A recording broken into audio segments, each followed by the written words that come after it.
Hello, everybody. A lot of news lately has been about the CPAC convention, the economy, and the stock market. It's kind of depressing in a way. I have a group of friends that, well, not a group, I have some friends that we communicate by email, and also we talk on the phone sometimes. And I would like to share a couple of emails that I have received in the last few days.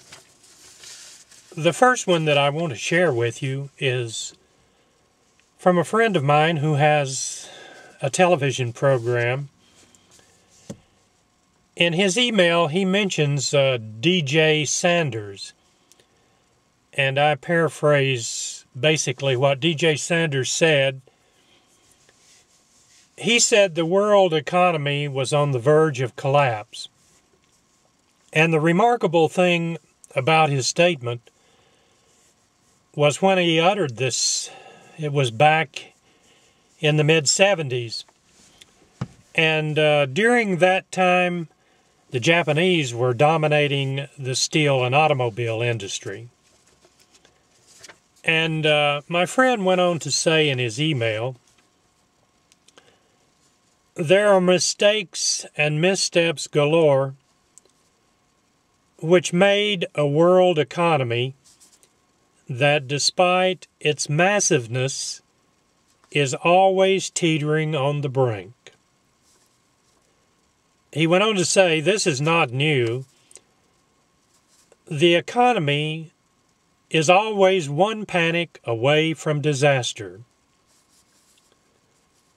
Until some strong evidence to the contrary comes along, I will argue for free markets rather than regulations which tend to allow creation of unsustainable markets and fragile economies.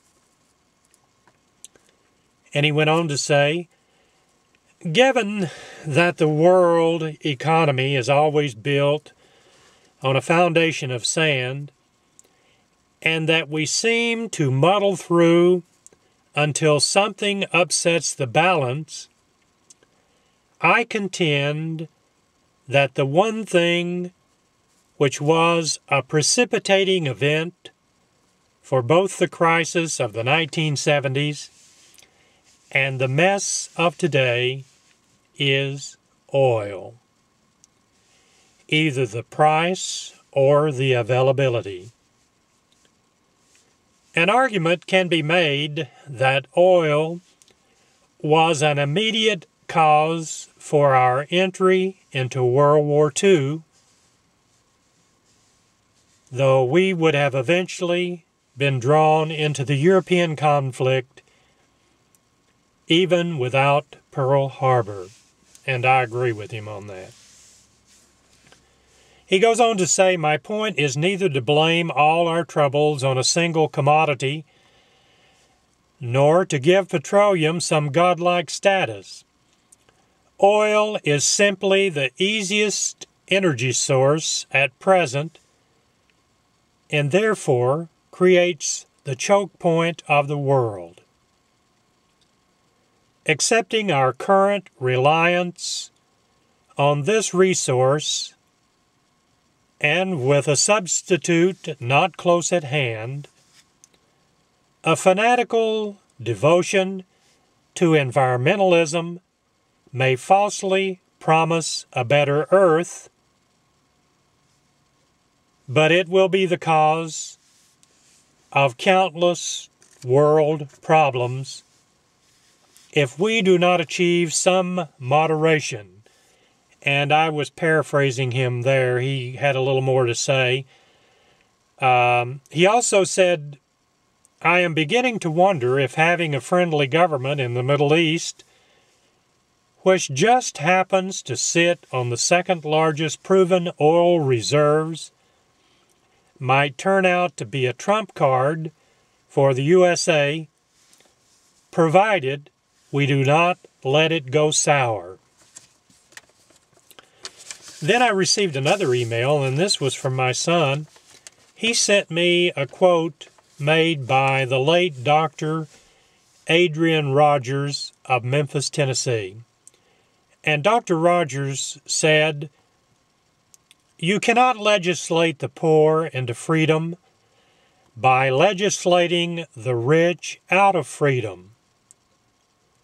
What one person receives without working for, another person must work for without receiving. The government cannot give to anybody anything the government does not first take from somebody else. When half of the people get the idea that they do not have to work because the other half is going to take care of them, and when the other half gets the idea that it does no good to work because someone else is going to get what they work for, that, my dear friends, is about the end of any nation. You cannot multiply the wealth by dividing it." And that was a quote from the late Dr. Adrian-Rogers of Memphis. Well, that's about it. I just wanted to share that with you today. Have a good day. We'll see you. Bye-bye.